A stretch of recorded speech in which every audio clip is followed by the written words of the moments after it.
Ada apa sih rame banget? Oh ini, bukanlah, ini mah bukan dinasti namanya.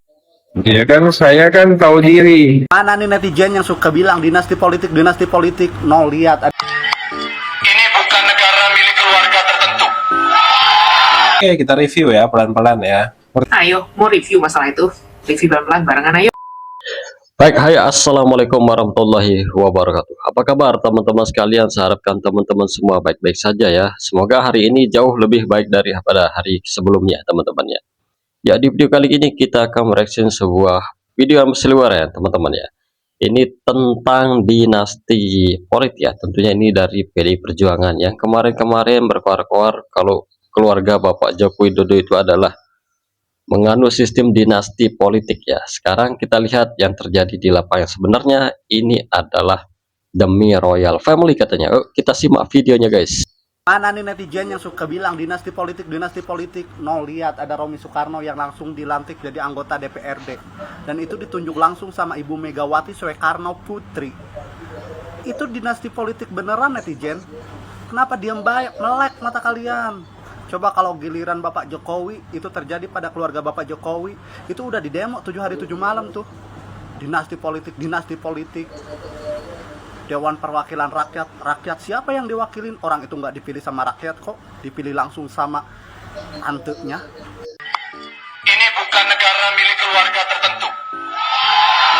Maksudnya bukan milik keluarga Megawati kan? Iya kan? Ayo dong kakak, turun ke lapangan lagi, demo lagi, suarakan lagi. Indonesia sedang darurat nih, di mana ada anak, ibu, serta paman kuasai gedung DPR. Ayo dong kakak, bersuara lagi. Kami sebagai masyarakat rindu suara kakak. Jangan hanya beraninya kepada keluarga Jokowi. Ada apa sih rame banget? Oh ini, bukanlah, ini mah bukan dinasti namanya. Ingat ya, bukan dinasti ini namanya. Nah, kan dinasti itu yang dipilih sama rakyat. Kalau ini kan bukan, ini kan dipilih ibu. Tapi kok sampai ada 2 caleg terpilih yang mundur ya? Itu kenapa sih? Mana nih yang kemarin teriak pas demo, negara ini bukan punya keluarga tertentu. Oh, nggak teriak lagi karena kan ini bukan Widodo Dynasty gitu, ya kan? Iya, ini tuh bukan dinasti. Lebih tepatnya ini tuh bukan Widodo Dynasty. Jadi nggak usah dipermasalahkan kan? Iya bener. Jadi nggak masalah kan? Nggak apa-apa kan? Bukan begitu warga? Ya udah, semoga amanah ya ibu ya. Oh iya, pesan dari saya nih bu sebagai rakyat, kebiasaan matiin mic-nya itu ilangin ya bu kalau bisa ya bu. Jangan kebiasaan. Thank you. Ya kan saya kan tahu diri. Saya dibesarkan oleh Ibu Mega dan almarhum Pak Taufik. Dan saya di sini bukan untuk apa-apa selain ditugaskan, adanya untuk bekerja.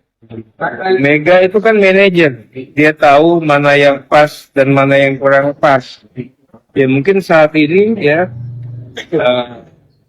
ada pekerjaan-pekerjaan khusus yang memang akan di-deliver kepada Mas Romi. Tapi utamanya saya suatu kemuliaan bagi saya untuk menjalankan apapun yang diputuskan dan menjadi kebijakan, apalagi penggantinya kan Mas Romi bagian daripada Royal Family.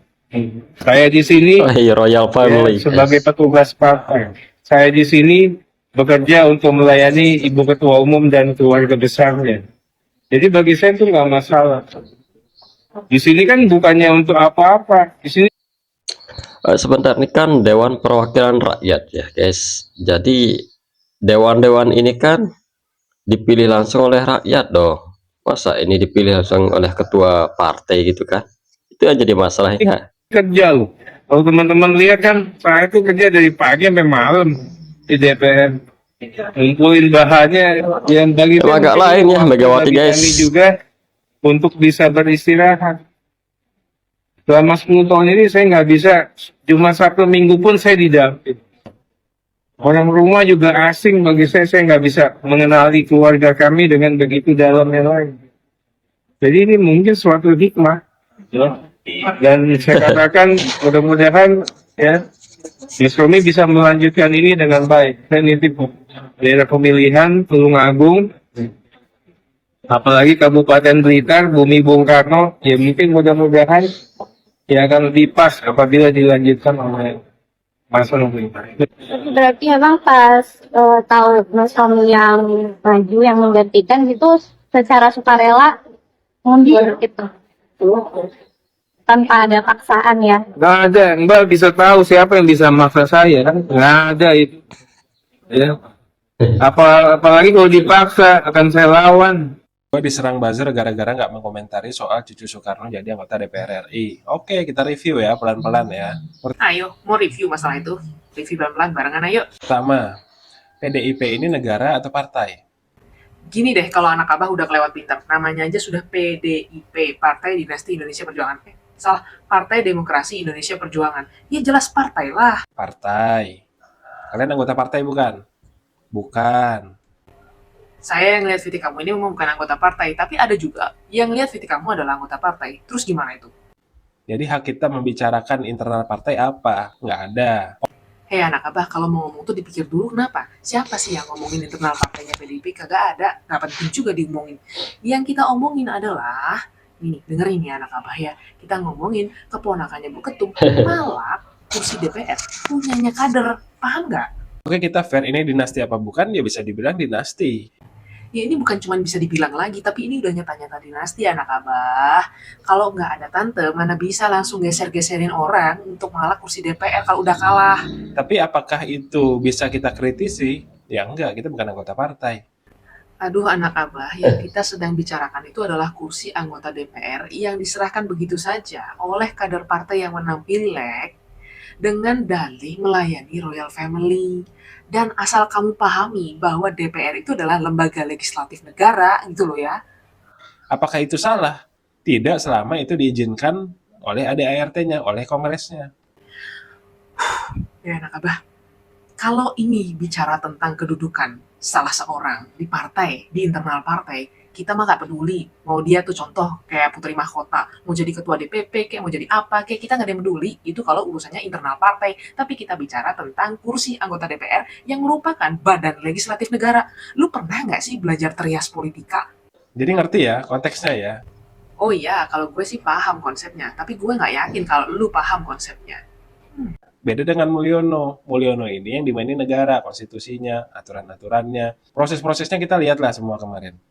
Woi, Bambang, Xiaoki, coba lu pahamin dulu konsep trias politika. Kalau lu kemarin ributin tuh masalah kekuasaan eksekutif yang katanya mengubrak-abrik aturan, ya ini kita bicarain tentang kekuasaan secara legislatif. Paham gak sih lo? Nah, kita punya hak bicara karena kita sebagai warga negara. Yang sumbangsih terbesar pajak kita tuh untuk bangun negara ini. Gue kayaknya mesti banyak sabar kalau nyetit video lu ya. Bambang, lu kalau misalnya mau lihat ya, anggota DPR emang lu pikir gajinya kagak gede? Liatin tuh rincian gajinya. Gajinya sih kagak gede, tunjangan-tunjangannya. Emang lu pikir bayar tunjangannya semua itu dari mana? Dari petik daun? Enggak, daripada pajak yang ditarik sama rakyat. Jadi kita itu justru malah juga punya hak untuk ngomentarin masalah anggota DPR. Jadi janganlah dicampur adukan. Logika kalian coba disehatkan dulu lah sebelum komen-komen gini.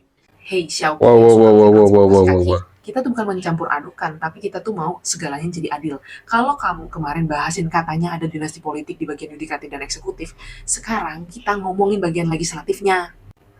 Lu tahu nggak kenapa diomongin? Karena orang yang ada di legislatif itu dipilih oleh rakyat, suara rakyat di sana. Dan kalau suara rakyat diabaikan terus dikasih dinasti, ya jelas lah marah tuh rakyat, tau nggak? Kemarin ini juga kejadian kok di PAN. Adiknya Raffi Ahmad walaupun nggak menang tetap dilantik jadi DPRD. Kalian diem aja.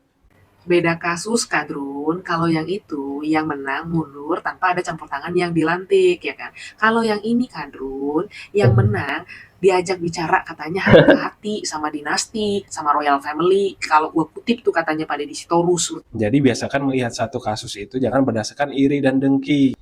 Aduh, Drun, kagak salah tuh ngomong, lihat aspek dari satu sisi. Biasanya kayak gitu siapa. Dan lagian kalau ini nih ya, itu tuh ngelihat dari banyak hal. Kader-kadernya juga pada ngomong tuh, ada Pak Arto Dahlan, ada si Deddy Sitorus, yang akhirnya menunjukkan bahwa memang itu adalah dinasti, Drun. Ya jadi buka mata dong, Drun. Kemarin demo RUU Pilkada kalian iri. RUU perampasan aset kok nggak di demo? Sekarang masalah dinasti, kalian iri. Itu kok PDIP nggak dikritik? Kemarin dinasti gini. Itu iri. Coba dibersihkan dulu hatinya ya. Lu seriusan mau tahu alasannya Drone? Karena kita ngomong tuh pakai akal kita, pakai logika kita. Yang mana lebih penting itu yang utamain. Nggak kayak lu, RUU Pilkada sama RUU perampasan aset penting mana? Ya RUU perampasan aset lah. Terus kalau lu mau bicara masalah kemarin yang nyata di dinasti politik yang mana? Yang kemarin apa yang ini? Yang inilah nyata. Orang udah dipilih rakyat, disuruh mundur gara-gara ada royal family. Kalau yang kemarin, katakanlah diacak-acak. Kacau memang guys. Jangan-jangan yang kalian bilang selama ini anak abah iri, anak abah sakit hati, anak abah nggak bisa move on. Jangan-jangan itu ada di kalian semua lagi. Drun, coba lu cari dalam sejarah apapun ya, mana ada orang yang menang iri sama yang kalah, yang ada yang kalah iri sama yang menang. Ini kelihatan kan siapa yang nggak bisa move on dan takut ketampar fakta, makanya nggak berani bahas yang sebenarnya tentang dinasti politik. Kacau memang agak lain ya, nah abahnya guys ya. Silakan teman-teman komentar saja.